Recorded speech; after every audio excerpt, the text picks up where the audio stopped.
welcome. I'm Jasmine Wilson, and I work for the Natural Resources Conservation Service. I am the District Conservationist for Team 9. Team 9 consists of Las Cruces, Alamogordo, and TRC field offices. Here are the objectives of the presentation. We will start with the brief introduction to the agency, which will give you the history of how our agency was founded. We will then touch on some of the assistance that our agency offers, both financial and technical. Next, we will discuss the Environmental Quality Incentives Program, also known as EQIP, and what the program entails. Lastly, we will go over the application process, what to expect during the application process, and who you will be working with. Now let's get into the NRCS history. With the Great Depression, many lost their jobs, and that meant many went back home to farm. They used conventional farming methods, meaning they were plowing the soil and leaving the soil bare with no residue. That, coupled with drought conditions, led to what is now called the Dust Bowl era, or the Dirty 30s. This was because soil from Colorado, Kansas, New Mexico, Oklahoma, and Texas blew all the way to Washington, D.C. Hugh Hammett Bennett, known as the father of soil conservation, decided that this was a big issue, and in 1933, the Soil Erosion Service was established. The Soil Erosion Service focused on educating farmers on more conservative methods of farming and the importance of leaving residue on the soil surface. They used test plots to educate farmers, which allowed the farmers to see the benefits of these conservation practices. In 1935, the Soil Conservation Service was established when President Roosevelt signed the Soil Conservation Act, making the Soil Conservation Service a federal agency. This is when the focus of educational test plots shifted to providing financial assistance through programs. By 1994, the agency realized we were addressing more than soil erosion resource concerns, and the name was changed to Natural Resources Conservation Service, also known as NRCS. While working with NRCS staff, you will hear the term resource concerns frequently. If the practice is not addressing a resource concern, it is unlikely we will be able to financially assist on the project. However, NRCS may be able to provide technical assistance and help develop a conservation plan to address your goals. A resource concern is a resource that is expected to degrade at a rate that is not acceptable by our planning criteria. Our planning criteria is science-based because NRCS is a science-based agency. The planning criteria is what our planners are using to be able to justify contracting certain practices on a farmer or rancher's operation. We use the acronym SWAPA plus HE. That stands for soil, water, air, plants, animals, with the consideration of human and energy.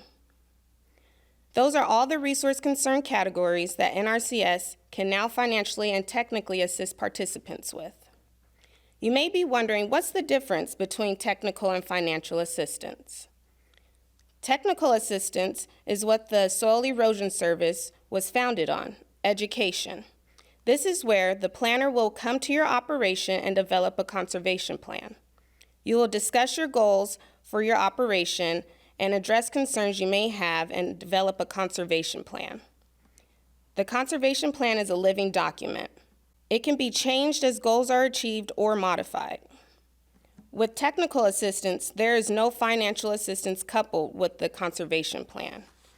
Whereas financial assistance, you enter into a legally binding contract to implement practices to NRCS standards and specifications in order to receive a payment. The payment is to help offset some of the costs related to installation or implementation of the contracted practice. Now let's talk about one of our financial assistance programs, EQIP. Through EQIP, NRCS provides agricultural producers with one-on-one help and financial assistance to plan and implement improvements, or what NRCS calls conservation practices. Together, NRCS and producers invest in solutions that conserve natural resources for the future while improving agricultural operations. NRCS will help you develop a conservation plan that meets your goals and vision. NRCS offers about 200 unique practices designed for working farms, ranches, and forests. NRCS financial assistance can cover part of the cost of implementing these conservation practices. Now, let's discuss some of the details of the program. Prior to applying for EQIP, the interested applicant must establish farm records from Farm Service Agency, known as FSA. Upon completing eligibility documents, you will receive a farm and tract number for the land you operate. Once you have a farm and tract number, you can then apply for EQIP. The applicant must have control of the land for the life of the contract. Typical contracts, depending on the number of practices, are anywhere from 2 to 5 year contracts, but cannot exceed 10 years. The goal is to get conservation practices on the ground quickly rather than extending over a long period of time. If the applicant leases the land, he or she must obtain permission in writing from the landowner to implement the practices within the EQIP contract if selected for funding. NRCS can provide the applicant with a permission form at the time of application. Applicants who make an adjusted gross income of $900,000 or more are not eligible for NRCS programs. We are currently under the 2018 Farm Bill, and for EQIP, the contract limitation is $450,000. Next, I will discuss historically underserved participants. A historically underserved participant is a person, joint operation, legal entity, or Indian tribe that self-identifies as meeting the requirements for a beginning farmer or rancher, socially disadvantaged farmer or rancher, limited resource farmer or rancher, or a veteran farmer or rancher. The term socially disadvantaged means an individual or entity who is a member of a socially disadvantaged group. For an entity, at least 50% ownership in the farm or ranch business must be held by socially disadvantaged individuals. A socially disadvantaged group is a group whose members have been subjected to racial or ethnic prejudice because of their identity as members of a group without regard to their individual qualities. These groups consist of American Indians or Alaska Natives, Asians, Black or African Americans, Native Hawaiians or other Pacific Islanders, and Hispanics. Note, gender alone is not covered under this group for NRCS conservation programs.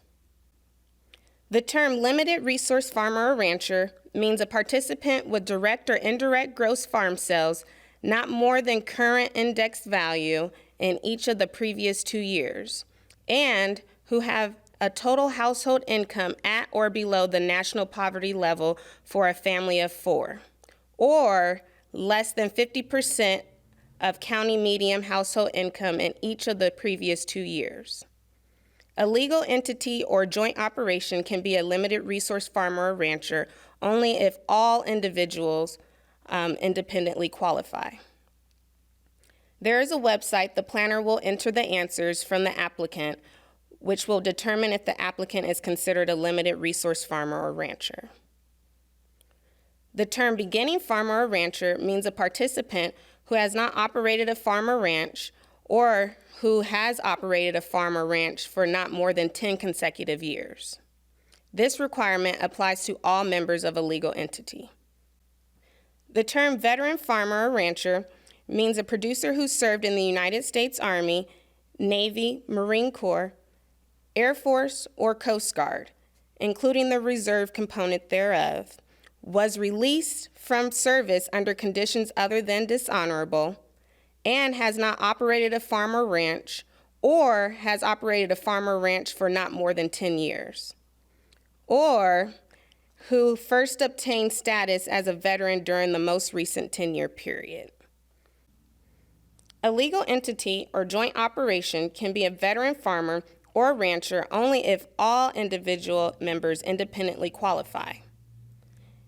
If the applicant identifies as an HU participant, they will receive up to 90% financial assistance, where those who don't identify as historically underserved receive up to 75% financial assistance. Lastly, if you plan to apply for an irrigation practice on cropland, you must have irrigated 2 of the last 5 years to be eligible for financial assistance on irrigation-related practices. Here's a snippet of the EQIP cost list. From left to right, you will see the practice code, practice name, component, unit it's measured by, and the unit cost. As you can see, there are many components for one practice, and the unit cost that NRCS pays per unit varies. The planner will develop a cost estimate to let you know approximately how much financial assistance NRCS can provide based on the cost list. Each fiscal year, the cost list changes, but you can access the most current cost list on the New Mexico NRCS website under the Programs tab. You will want to look for the link that says Payment Schedules.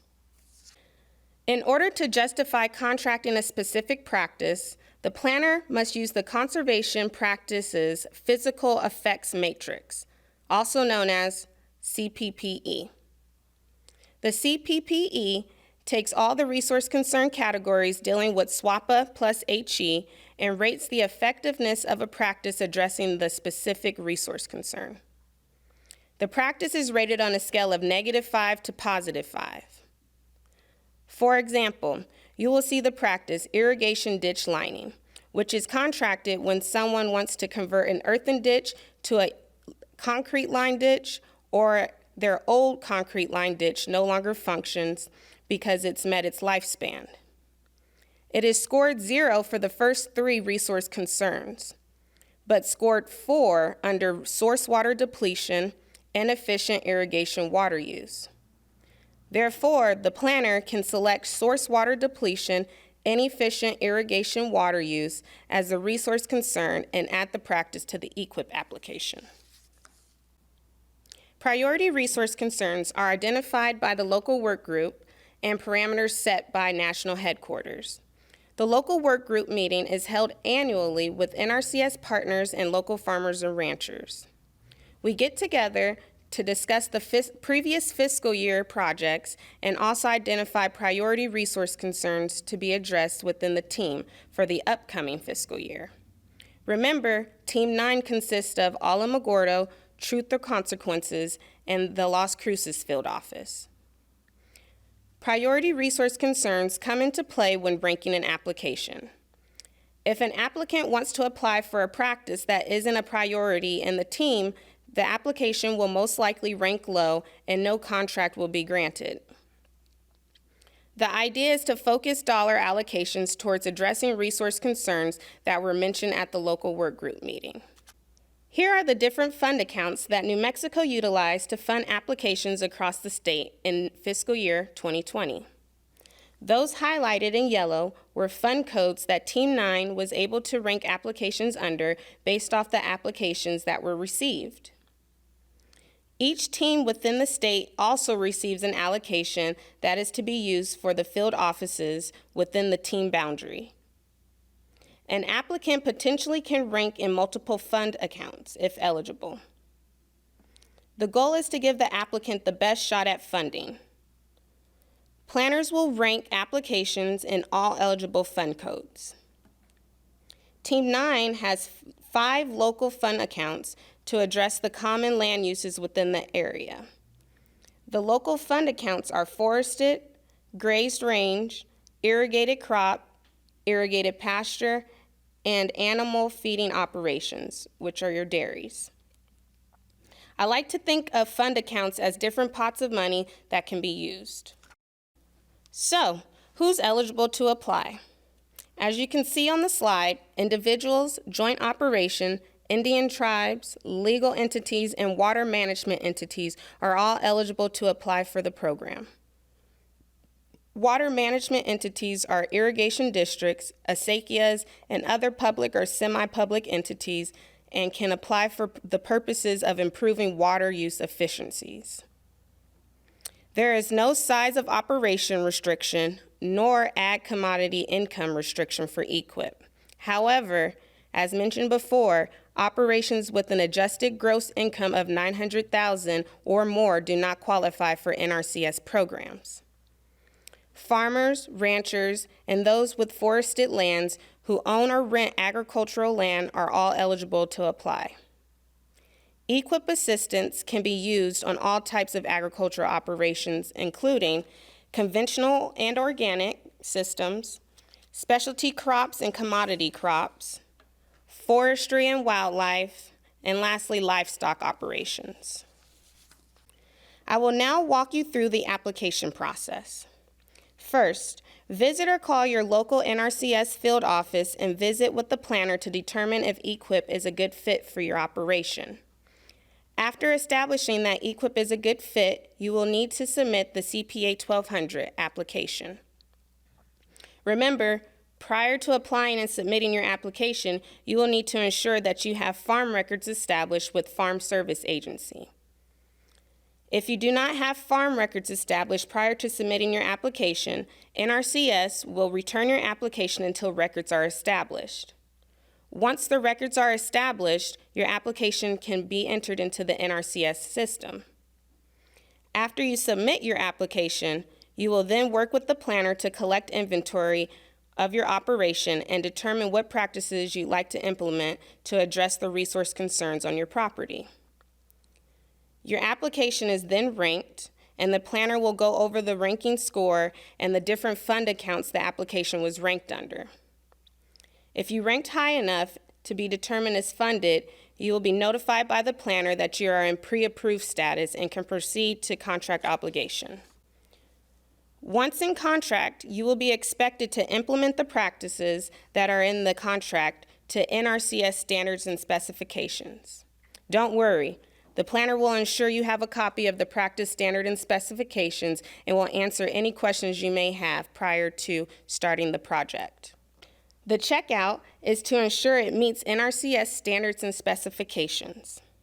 Once the checkout is complete, the planner will enter the certification data into the system and ask for you to sign the 1245 payment application. The payment application will show the planned amount and the applied amount. After signed by the contract holder, the planner will submit the payment application and checkout notes to the area staff to review, and the district conservationist will approve the payment. Once approved by the district conservationist, the payment will be dispersed to the contract holder, which typically is in the form of a direct deposit to their bank account. Lastly, I'd like to introduce the Las Cruces staff who you will most likely be working with during the application process. We have Casey Myers, our soil conservationist, who will be your primary contact during the EQIP application process. Garrett Johnson is our Farm Bill technician who will complete any engineering-related designs. Vicki Ligon, our Farm Bill specialist, who will assist you with submitting all eligibility documents. And lastly, myself, Jasmine Wilson, the district conservationist, who will ensure you are getting great customer service. Thank you for taking time out to learn a little bit about our EQIP program. We at the Las Cruces field office are looking forward to working with you. If you happen to be watching this and you're not located in Doña Ana, please visit our New Mexico NRCS website to locate your local NRCS office. Thank you and have a great day.